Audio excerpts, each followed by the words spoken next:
살려야 할 현장이라는 제목으로 마태복음 9장 35절에서 38절 말씀을 가지고 하나님 말씀을 증거하도록 하겠습니다.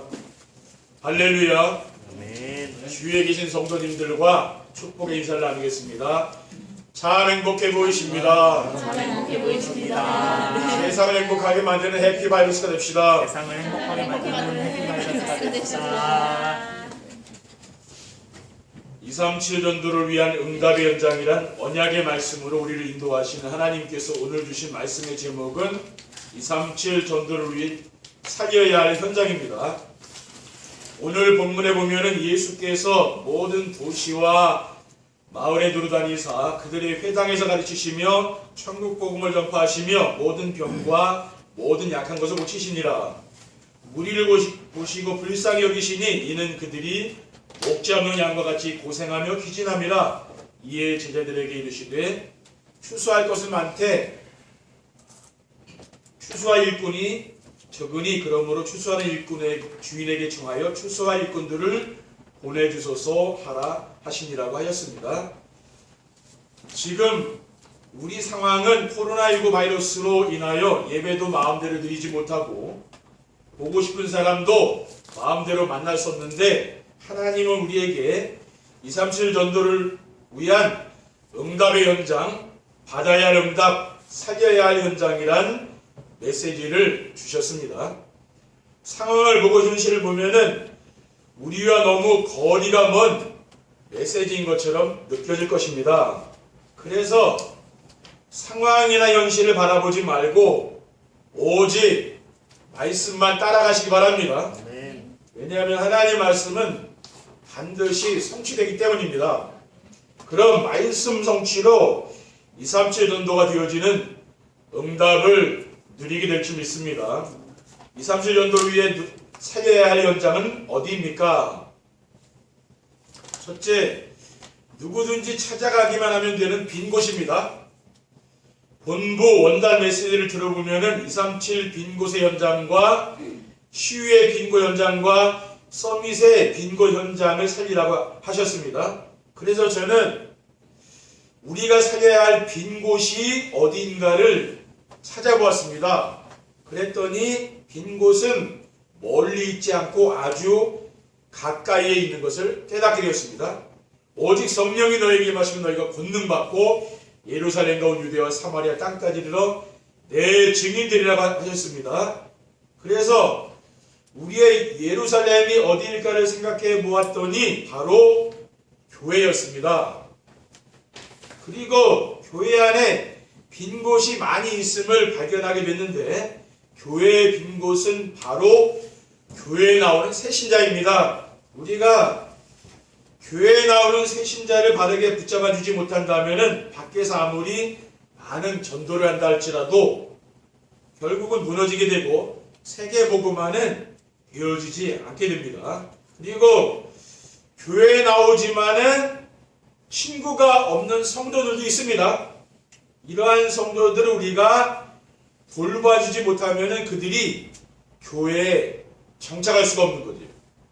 우리는 사탄에 매여 종로를 하는 우리가 하나님을 모르고 멸망당할 수밖에 없는 죄인인 우리가 그리스도가 친한 사람입니까? 우리는 양아들이잖아요. 양자거든요. 우리는 양자로 입적된 사람들이잖아요. 우리는 다 양자였는데 이제 하나님 자녀가 됐잖아요. 우리는 뭡니까? 그래서 이렇게 교회에 나오는 사람들을 교회에 잘 정착하도록 도와줘야 되는 거죠. 그리고 성도들과 함께 지내고 싶지만은 환경에 묶여있는 성도들이 있습니다. 생활이 어려워서 일을 하느라 성도들과 교제를 나누지 못하는 성도들도 있지 않습니까? 이런 사람들도 우리가 돌봐줘야 되는 거죠. 둘째, 오랫동안 예배에 나오지 못하고 돌봄을 받지 못하는 성도들입니다. 두 번째 237 전도를 위해 살려야 할 곳은 우리 주변에 버려진 곳과 같은 오랫동안 예배에 나오지 못하고 있는 성도들입니다. 마태복음 10장 5절에 6절에는 예수께서 이 12를 내보내시며 명하여 이르시되 이방인의 길로도 가지 말고 사마리아인의 고을에도 들어가지 말고 오히려 이스라엘 집에 잃어버린 양에게로 가라고 했습니다. 우리가 복음을 듣지 못한 사람들에게 복음을 전하는 것도 중요하지만은 그 이전에 교회 안에 돌봄을 받아야 할 사람들이 돌봄을 받지 못하고 버려져 있는 성도들을 찾아내 돌보는 일이 시급한 것입니다. 예를 들면은 우리가 관심을 가지고 살펴보면은 몸이 불편하여 교회에 나오지 못하는 성도들도 있어요. 그리고 마음의 병이 있어서, 마음이 아픈 병이 있어서 교회에 나오지 못하는 성도들도 있습니다. 그리고 영적인 문제, 이런 정신 문제가 심각하여서 교회에 나오지 못하는 성도들도 있잖아요. 이런 사람들 우리가 돌봐야 되는 것이죠. 이게 다 빈 곳입니다.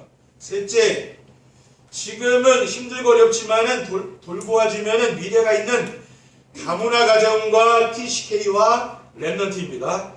20, 30년도 후에 살려야 할 곳이 빈 곳과 버려진 곳과 미래가 있는 곳이라고 하여서 우리 주변에서 미래가 있는 곳이 어디일까 찾아보니까 다문화 가정, TCK, 랩넌트였습니다. 우리 주변을 조금만 관심을 가지고 살펴보면은 가난한 나라에서 문화가 다른 우리나라 사람과 결혼하여 가정을 이룬 다문화 가정들이 있습니다. 그리고 문화가 다른 엄마, 아빠 사이에서 자신의 정체성을 못 찾은 TCK들도 있잖아요. 한국 사람도 아니고 또 필리핀 사람도 아니고 어중간한 그런 상태에 있는 이런 아이들이 있거든요. 정체성에 혼란이 오는 거 아니에요. 다문화 가정과 그 가정에서 태어난 TCK는 237 전도를 위해서 하나님께서 준비해둔 큰 문입니다. 그래서 언어가 다르고 문화가 다르기 때문에 돌보아주기가 힘들고 어렵지만은 우리가 그리스도의 사랑을 가지고 잘 돌봐주면은 그 어느 현장보다 미래가 있는 현장이라고 믿습니다. 그리고 교회 안에는 랩넌트들 가운데 경제적인 도움이 필요한 그런 랩넌트들도 있는 거죠. 우리는 뭡니까? 우리는 이런 현장들을 잘 보면서 우리가 기도하는 게 중요한 거죠. 그렇죠? 237 전도를 위해 살려야 할 현장을 살리려면 어떻게 하면 됩니까? 첫째, 자신이 힘을 얻고 치유되는 서밋 타임을 가져야 합니다. 우리가 어려운 사람을 돕고 살리려면 자신이 먼저 힘이 있어야 되잖아요. 그리고 건강해야 됩니다. 몸에 질병이 있고 힘들면은 나도 힘든데 누구를 돕겠습니까? 그렇죠? 저도 몸에 질병이 있다 보니까 사람 돕는 게 쉬운 건 아니더라고요. 먼저 내가 치유해야 될 거 아니에요. 그렇죠? 건강한 사람은 아는 사람을 도울 수 있잖아요. 그래서 237 전도를 위해 살려야 할 현장을 살리려면은 자신이 먼저 힘을 얻고 치유되는 서밋 타임을 가져야 됩니다. 서밋 타임은 혼자서 조용히 하나님 앞에서 자신을 바라보는 것입니다. 그런데 문제는 어떻게 보이지 않는 하나님 앞에 서느냐입니다. 하나님은 눈에 보이지가 않잖아요. 그래서 저는 조용히 혼자 있는 시간을 만들어서 평안한 마음으로 하나님 말씀을 듣고 묵상하는 시간을 갖습니다. 굉장히 그 치유가 되는 거죠. 그리고 두 눈을 감고 깊은 호흡도 하면서 237 나라를 생각하며 성령 충만을 위해서 기도합니다. 그러면서 제가 받은 응답이 무엇인가 하면은 모든 성도들을 교회화시키고 한 나라를 맡아 기도하도록 하는 것입니다. 교회화란 모든 성도들이 혼자서도 예배할 수 있도록 하는 것. 그러니까 여러분 현장에서 가정에서 혼자 뭡니까? 예배하는 것. 강단 말씀 듣고 또 묵상하고 예배하는 것 매일매일. 그러면 교회화가 되는 거 아닙니까? 그렇죠? 그리고 한 사람이 한 나라를 마음에 담고 기도하여서 237 나라 전체를 위해 기도하는 영적인 통신망을 구축하고 영적 파수꾼이 되도록 하는 것입니다. 한 가정에 그 식구 한 사람 한 사람이 뭡니까? 한 나라를 두고서 이제 정해서 기도하라고 말이에요. 그렇게 하면 237 나라 우리가 살릴 수 있을 거 아닙니까? 우리 모든 성도들이 기도하여서 응답 받으시기를 축원드립니다. 그리고 자신에게 스스로 소중한 사람이라고 칭찬해주고, 그렇죠. 나는 정말 행복한 사람이구나. 정말 나는 귀중한 사람이구나 이런 생각을 하는 거죠. 네, 그러니까 부정적인 생각을 하지 마시고 그렇죠. 영적 문제 오잖아요. 그리고 좋은 일 생각하라는 거예요. 과거에 안 좋았던 일 그런 거 자꾸 기억나지만 좋은 일은 안 떠오르죠. 그러니까 좋은 일을 떠올리라는 거예요. 생각하고 그러고 감사해 보시기 바랍니다. 감사. 늘 우리가 깨닫게 옵니까? 저는 볼 때 감사할 것밖에 없는 것 같더라고요. 우리가 살아가는 게 다 주님 은혜 아닙니까? 그렇죠. 건강 주셔서 이렇게 여러분이 행복하게 살 수 있는 것도 하나님 은혜 아닙니까? 늘 감사해야 돼요. 또 잠도 잘 자잖아요. 그거 감사해야 된다니까. 왜 잠 못 자고 밤새 잠 못 자는 사람도 많아요. 근데 내가 잠 편안히 잘 수 있고 그것도 지금 굉장히 감사할 일이죠.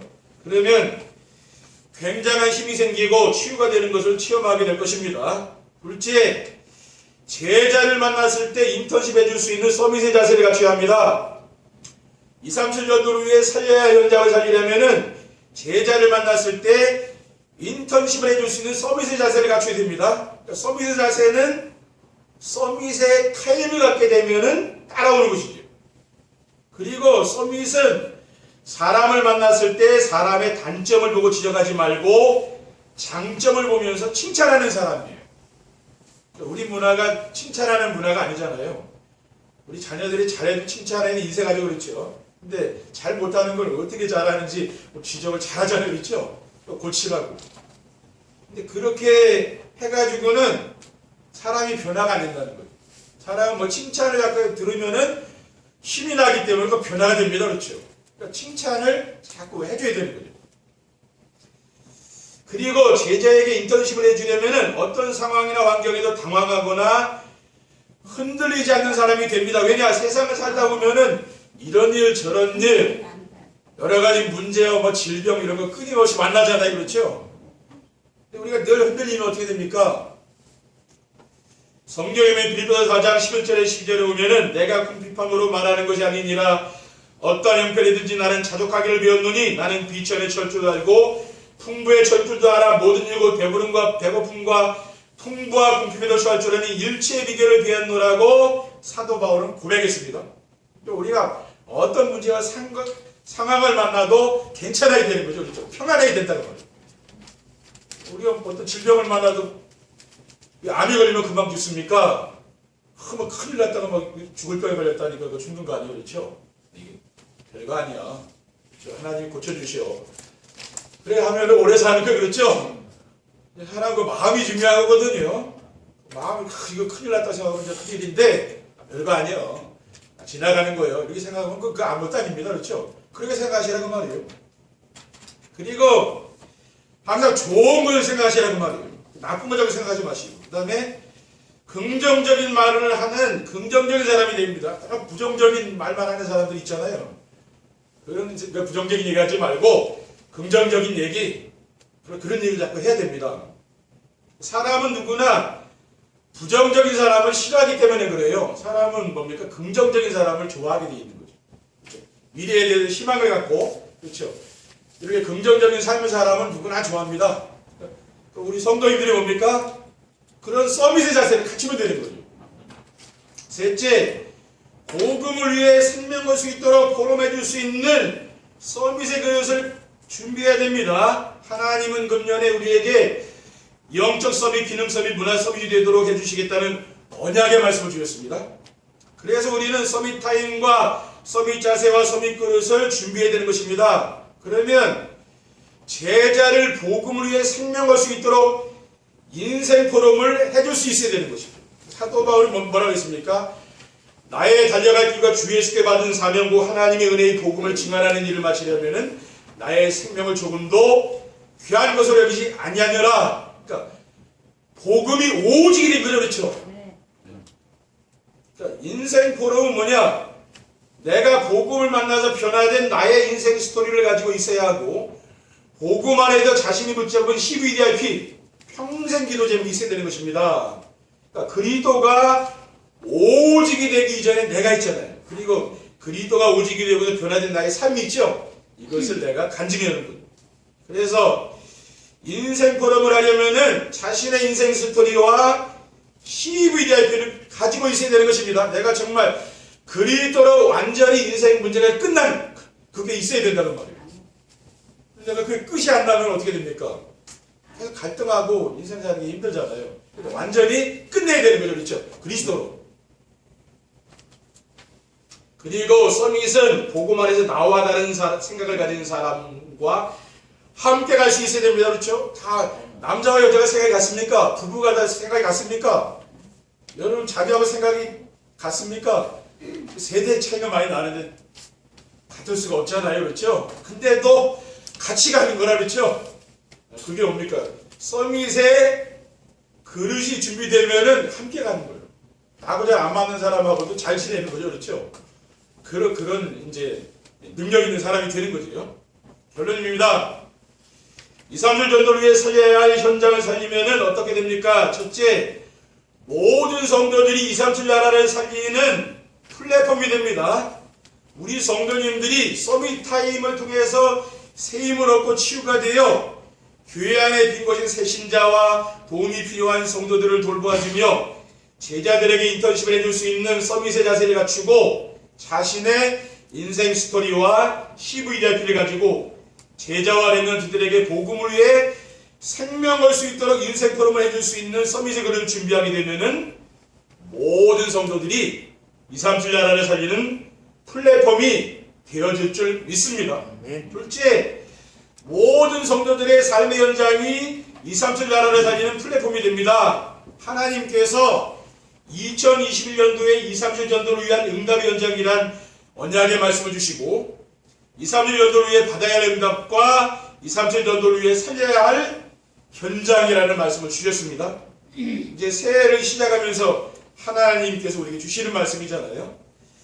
이러한 말씀을 통해서 우리에게 언약으로 주신 것이 무엇입니까? 우리를 2, 3주 나라 살릴 서밋의 주역이 되도록 해 주신다는 것입니다.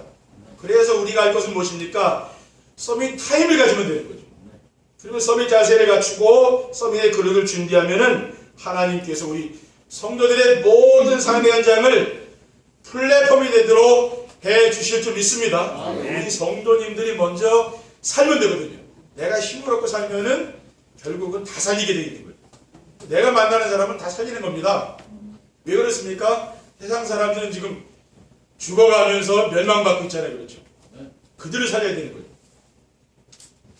마지막으로 모든 다문화 가정과 TCK와 렘넌트들이 2, 3, 7 나라 살리는 플랫폼이 됩니다. 2, 3, 7 전도는 뭐라고 했습니까? 플랫폼 전도라고 했잖아요. 그리고 플랫폼은 사람들이 자신에게 필요한 것이 있어서 찾아오는 시설이나 시스템이라고 했습니다. 그럼 사람들에게 필요한 것이 무엇입니까? 그것은 세상을 살면서 답답한 일을 만났을 때 찾아가 도움을 줄 수 있는 사람이나 시설. 그 사람이 굉장한 어려운 문제를 만났을 때 누군가 의지해야 되잖아요. 그때 여러분에게 찾아와서 상담하고 또 여러분을 친구 삼아서 같이 대화할 수 있는 사람. 그런 사람이 되면 되는 거죠. 그래서 우리가 주변에 있는 다문화 가정과 TCK와 렘넌트들을 도와주면은 그들이 자기 주변 사람들을 도와주는 일을 하게 되어서 2, 3주 나라를 살릴 수 있는 플랫폼이 되어줄 줄 믿습니다. 그러니까 여러분이 결국 하나님 우리 강단을 통해서 모든 응답을 주시잖아요. 그렇죠? 근데 이 말씀을 한번 주일날 듣고는 다 잊어버리거든요.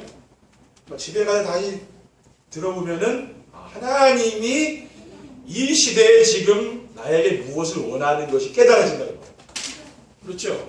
그럼 내 마음에 담게 되고 그러면 하나님이 그 응답을 주신다는 말이에요. 알겠습니까? 그래서 내 생각, 내 수준, 내 형편에 묶이는 게 아니라 뭡니까? 우리는 하나님 말씀 따라가야 돼요. 그러니 말씀은 정확하게 우리를 인도해 갑니다. 그렇죠? 그래서 하나님을 올 한 해에 2, 3, 7 전도를 위해서 여러분의 관계된 모든 현장을 살릴 줄 믿습니다. 기도하겠습니다. 주님 감사합니다. 오늘 주님 주신 언약의 말씀을 굳게 붙잡고 한 주간도 우리의 현장을 생각하면서 살리는 응답을 드릴 수 있도록 인도해 주시옵소서. 주 예수 그리스도의 이름으로 기도드립니다. 아멘.